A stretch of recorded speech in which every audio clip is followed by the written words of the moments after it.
আসসালামু আলাইকুম রহমতুল্লাহি ওবরাকাতুহ। সুপ্রিয় ইসলামী ভাইয়েরা, ঈদের নামাজ কিভাবে পড়তে হয় আজকে আমরা শিখবো ইনশাআল্লাহ। প্রথমে মনে করবেন, আপনি যখন ইমাম সাহেবের পিছনে ঈদের নামাজ পড়ার নিয়ত করবেন, আপনি প্রথমে আরবিতে যদি নিয়ত পারেন আরবিতে নিয়ত করবেন।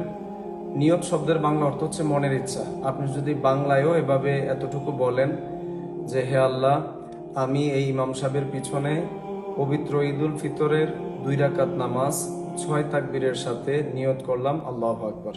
আর আপনি যদি আরবিতে বলতে চান তাহলে এভাবে পড়তে পারেন, নাওয়াইতু আন উসাল্লি লিল্লাহি তাআলা রাকাতাই সলাতিল ঈদিল ফিতরি মা সিত্তাতি তাকবীরাতি ওয়াজিবুল্লাহি তাআলা ইক্তাদাতু বিহাজাল ইমাম মুতাওয়াজ্জিহান ইলা জিহাতিল কাবাতিশ শরীফাতি, আল্লাহু আকবার।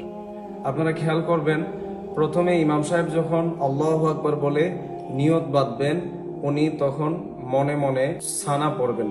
সানা পড়ার পরে উনি ঈদের নামাজের অতিরিক্ত 3টা তাকবীর জুড়ে জুড়ে বলবেন। তখন আপনারা প্রথম 2টা তাকবীর হাত ছেড়ে দিবেন। আল্লাহু আকবার বলার সময় হাত ছেড়ে দিতে হবে। তৃতীয়বার যখন ইমাম সাহেব আল্লাহু আকবার বলবেন, তখন হাত বেঁধে নেবেন। তারপরে ইমাম সাহেব মনে মনে আউযুবিল্লাহ বিসমিল্লাহ পড়ে সূরা ফাতিহা পড়বেন। সূরা ফাতিহার পরে অন্য একটা সূরা মিলাবেন। অন্যান্য নামাজের মতোই রুকু সেজদা করার পরে যখন ইমাম সাহেব দ্বিতীয় রাকাতে দাঁড়াবেন, তখন ইমাম সাহেব প্রথমে সূরা ফাতিহা পড়বেন, তারপরে সূরা ফাতিহার পরে অন্য একটা সূরা মিলাবেন। সূরা যখন মিলানো শেষ, রুকুতে যাওয়ার আগে, আমি আবারও বলছি, রুকুতে যাওয়ার আগে ইমাম সাহেব দ্বিতীয় রাকাতে 3টা অতিরিক্ত তাকবীর আবারও বলবেন, এবং ওই 3টা অতিরিক্ত তাকবীরে সর্ব অবস্থায় হাত ছেড়ে দিতে হবে। আল্লাহু আকবার, আল্লাহু আকবার, আল্লাহু আকবার। 3বারের তাকবীরেই হাত ছেড়ে দিতে হবে।